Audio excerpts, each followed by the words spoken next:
all these holes and pockets in this sediment. That's the work of the miner bees and the chimney bees. Notice how it's like Swiss cheese in here. That is all the miner bees, the chimney bees. Not a lot of Latrodectus right here. I have not seen any good sign of webbing along this. But for that small ridge we were on, as we wrap around the, what would be the southern edge, then we get into Latrodectus, which makes sense. Latrodectus like the south-facing slopes.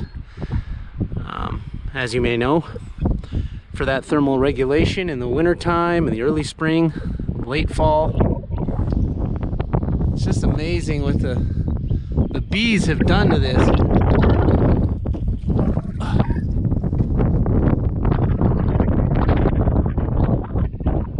You see some of the leftover chimneys in there.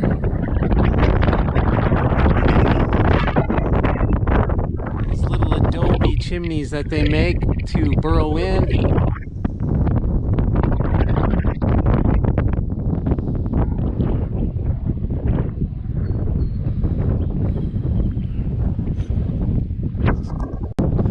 Just no real sign of Latrodectus in this shadowy east-facing side.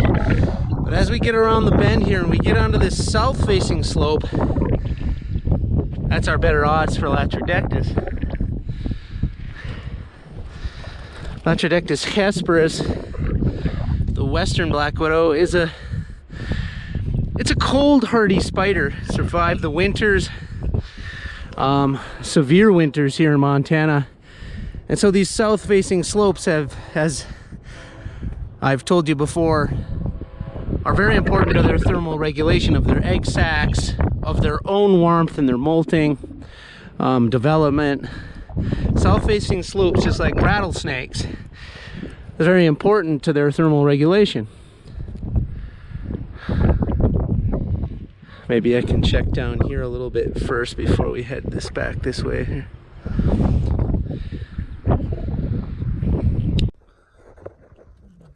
Couple egg sacs here, and sort of an unassuming position here under this dead yucca plant.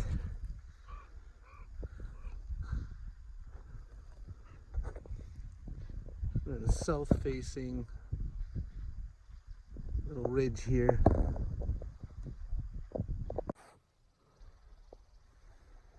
So here again we have another mother with an egg sac. A bit, oh, sorry mama, I can see her in there a little bit, startling her. A bit more webbing than that other one had.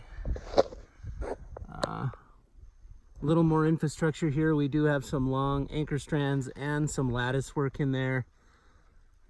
And obviously the hide up inside there with the egg sac. Very small webs in this hillside here. This is a south-facing slope, of course, but very little webbing to these mothers.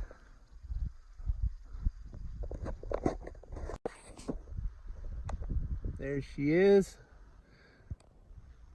I startled her, so I'm pretty sure she's going to try to move her egg sac. Yeah, there she goes. The good mother moving her egg sac. I did bump some of this webbing, so I was pretty positive she would grab that egg sac and retreat. They're such good mothers, Latrodectus. She has one egg sac. Usually there's two with Latrodectus hesperus, the western widow. In this region, we see a lot of double egg sacs, but this is a young mother. There's no discarded egg sac, so we know she's probably a first-time mother. I think something to note about this small ridge here is the lack of holes in the ground. This is shales. This is Montana's Precambrian mudstone shales. And so it really doesn't get a lot of burrowers. It doesn't get, you know, prairie dogs and such burrowing into it so much here. And so you don't get a lot of holes. And you barely even get little trenches or dark areas underneath the rocks. They kind of just sit flat. So not a lot of places for Latrodectus to hide how they normally would. And so they've made do with these dead bunch grasses, these dead yucca plants.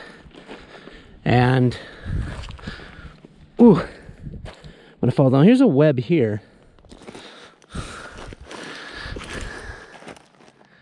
I'm gonna say that's a Linophiidae webbing. That's not Latrodectus, but the spiders in this area have made do with these dead plants. They can get up inside of it, and they can get down into the ground for winter warmth, for that thermal regulation through the winter time. It's just sort of an interesting adaptation they have here. Their normal, you know, their normal habitat is those holes in the ground, a way to get back underneath, deep underneath rock and into the dirt. And since they don't have that here, they're using the dead, overgrown plants that make a bit of a tent. Let's make sure there's not a spider here. I don't see a spider, but they've made do by burrowing underneath these dead yucca and dead henbane. There's henbane in here. And that way they can thermal regulate in the wintertime up underneath that. So a nice adaptation of the mothers in here. Real warm south-facing slope, of course.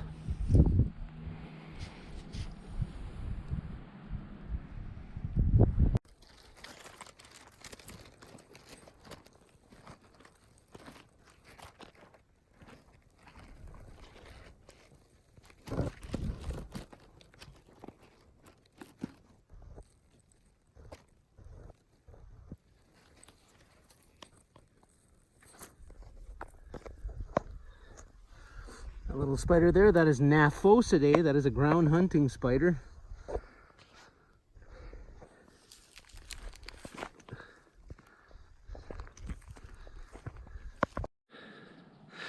Another interesting thing to note here as we get farther up this ridge and farther away from the river, I'm just seeing less and less Latrodectus. I'm seeing a lot more jumping spiders. I don't know if that means anything, but I'm seeing less and less Latrodectus. I'm not sure I can say why that would be, and maybe it's just chance, you know, who knows. But over here where you see this little bit bulge in the ridge there, we were seeing a few Latrodectus there, but really nothing in here. I've kind of scoured the area and there's just nothing in here. We'll just keep heading up ridge and hopefully that'll change. But I find that interesting. They just come in groups. You think over time they would disperse all over a ridge, but that's not what we're seeing here. We're seeing over there a family group, what I assume is a family group. Nothing in this area, and hopefully we'll get into something more as we head up ridge, but just an observation. No real point to it, and I don't have an answer. I just thought it was interesting. That's kind of what we do here, just observe and I guess create hypothesis. It's getting pretty hot. Getting darn hot out now. So the going's getting a little rough on this. This is steeper than it looks probably with a camera. This is kind of hard going. Let's check this flat rock up here.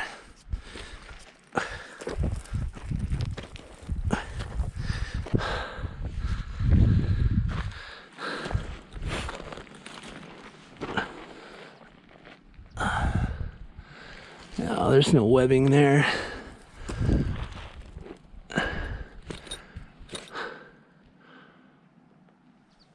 Nothing going on under there. But I think it's interesting, these Latrodectus in this area using the large clumps of dead grass to nest underneath. Build a modest little bit of webbing with gumfoot strands, catch that crawling insects. It's kind of sort of reminiscent of Latrodectus mactans down in the south, and some of Variolus's behavior and habitat, where they nest under grass and leaf litter and down on the ground cover. Remember, Latrodectus hesperus does not do that so much, but it's interesting and kind of neat to see them doing a variation of that here on this ridge.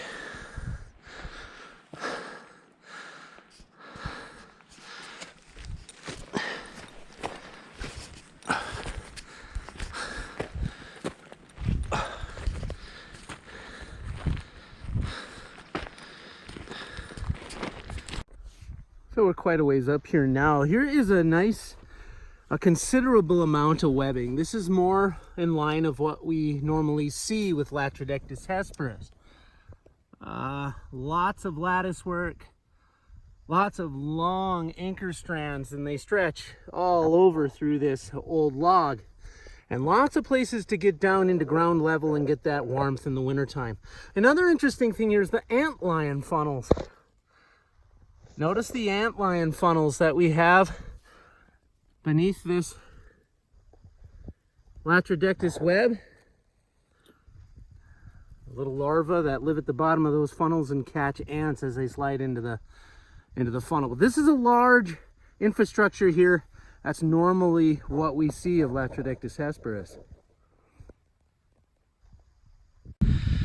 So that ridge, that south-facing slope did produce some spiders as we make our way back to the road here. Now up in here it's just a little too flat and without burrows and places to hide. The wind here is just a little too much for Latrodectus.